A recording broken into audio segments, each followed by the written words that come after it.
Have you ever wondered how unique our planet Earth is? Well, one of the ways that Earth stands out in the cosmos is through its constant state of renewal and recycling. Yes, you heard it right. Our planet is a giant recycling machine, continually reshaping and redefining its surface through geological processes like plate tectonics and erosion. Let's take a closer look. Plate tectonics is the theory that Earth's outer shell is divided into several plates that glide over the mantle, the rocky inner layer above the core. Now these plates don't just slide around aimlessly, they collide, pull apart, and slide past each other, creating a dynamic and ever-changing landscape. When they collide, they form mountains. When they pull apart, they create seafloors. And when they slide past each other, they can cause earthquakes. What's more, the Earth's crust, the thin shell on the outermost part of the planet, is constantly being created and destroyed. At divergent boundaries where plates pull apart, magma rises to the surface, creating new crust. But at convergent boundaries where plates collide, denser crust is forced down into the mantle where it melts, effectively recycling itself. And then there's erosion. Erosion is like nature's sandpaper, wearing down mountains and depositing sediment in new locations. It's the force that carved the Grand Canyon and shaped the Appalachian Mountains. It's slow, but relentless, transforming the Earth's surface over time. This constant cycle of creation and destruction, of building up and wearing down, means that the ground beneath our feet is always changing. The very ground you're standing on right now could have been at the bottom of the ocean millions of years ago, or part of a towering mountain range. So the next time you step outside, take a moment to appreciate this remarkable recycling process. Consider the journey that the ground beneath your feet has been on, and the journey it's still undertaking. Because the Earth is not a static sphere in space, it's a dynamic, living planet, endlessly reinventing itself. So, the ground you're walking on might have had a completely different form millions of years ago. Did you know that gravity isn't the same everywhere on Earth?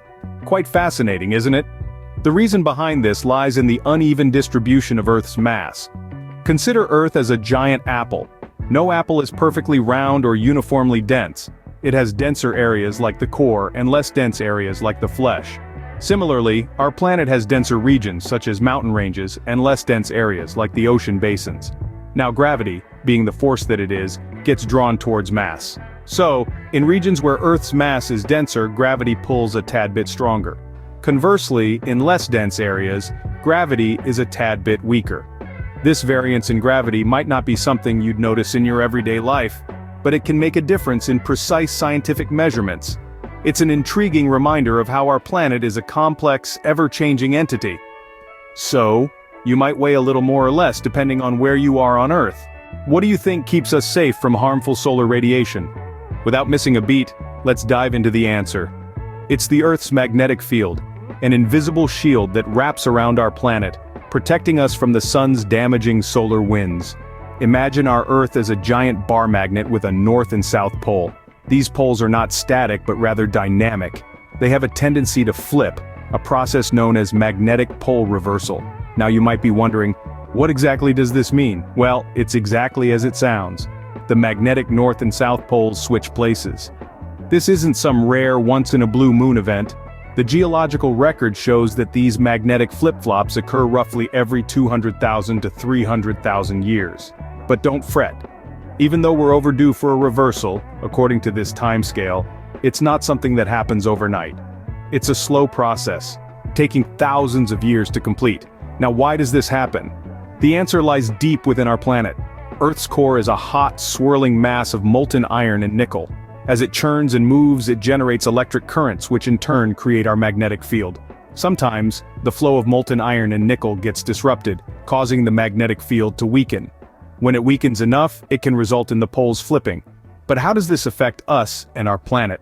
Well, during a pole reversal, the magnetic field weakens, but it doesn't disappear. It might cause some technical glitches in our satellite systems or power grids, but it won't strip away our atmosphere or make the Earth uninhabitable. It's a fascinating thought, isn't it? Our north could become south and vice versa. But remember, this is a natural, slow process that's been happening for millions of years. So, while it's fascinating to ponder, there's no need to pack your bags for the southern hemisphere just yet. Ever wondered how far we are from the sun? Let's put some light on it. Our home, the Earth, enjoys a comfortable spot in the solar system, approximately 93 million miles or 150 million kilometers away from the sun. Sounds like a lot, right? But that's just the perfect distance for life as we know it to thrive. Now, let's think about sunlight. When you feel the warmth of the sun on your skin, consider this. That light isn't instant. It's actually taken about 8 minutes and 19 seconds for those rays to journey from the sun to your skin. That's right. The sunlight you're basking in is a touch over 8 minutes old. And here's a mind-blowing thought to wrap this up. When you gaze up at the sun, with proper eye protection of course, you're actually seeing it as it was over 8 minutes ago. Do you think we're alone in the universe? The cosmos is a vast place, and it would be quite surprising if Earth were the only planet capable of sustaining life. In fact, scientists are constantly on the lookout for exoplanets, planets that orbit stars outside our own solar system. One such exoplanet that has piqued the interest of scientists is Kepler 22b. Kepler 22b was discovered by NASA's Kepler Space Telescope in 2011, and it's been making waves ever since. Why, you ask? Well, Kepler 22b happens to reside in the habitable zone of its star, also known as the Goldilocks zone. This is the region around a star where conditions might be just right, not too hot, not too cold, for liquid water to exist on the surface of a planet. A key ingredient for life as we know it.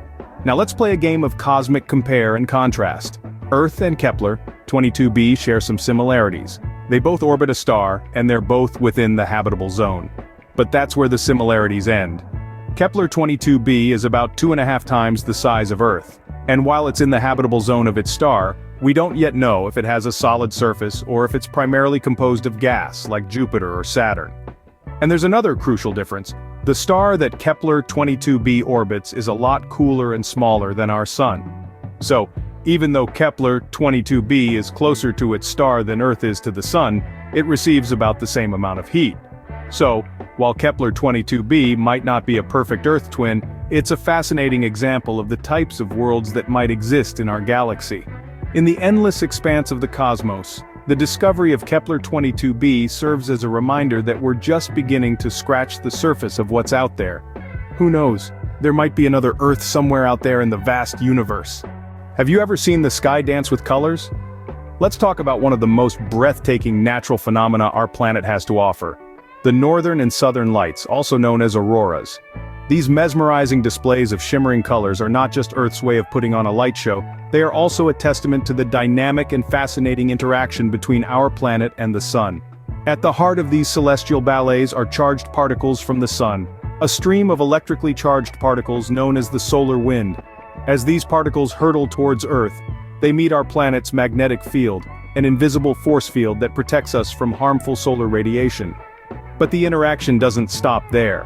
The magnetic field guides these particles towards the poles, the north and the south, where they collide with oxygen and nitrogen atoms in our atmosphere. This collision results in a breathtaking display of lights, a spectacle that paints the sky in hues of green, pink, purple, blue, and red. The northern lights, known as Aurora Borealis, can be seen from countries at high northern latitudes such as Canada, Norway, and Iceland. The southern lights, or Aurora Australis, are visible from high southern latitudes in Antarctica, New Zealand, and parts of southern Australia. But remember, these light shows are not just a treat for our eyes. They also serve as a visible reminder of the powerful forces at work in our universe. Each dancing light represents a collision of solar particles with our atmosphere, a testament to the protective role of our planet's magnetic field.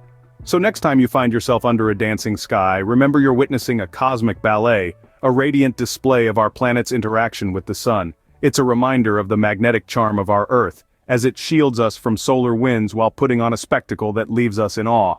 So Earth is not just unique, it also puts on a spectacular light show.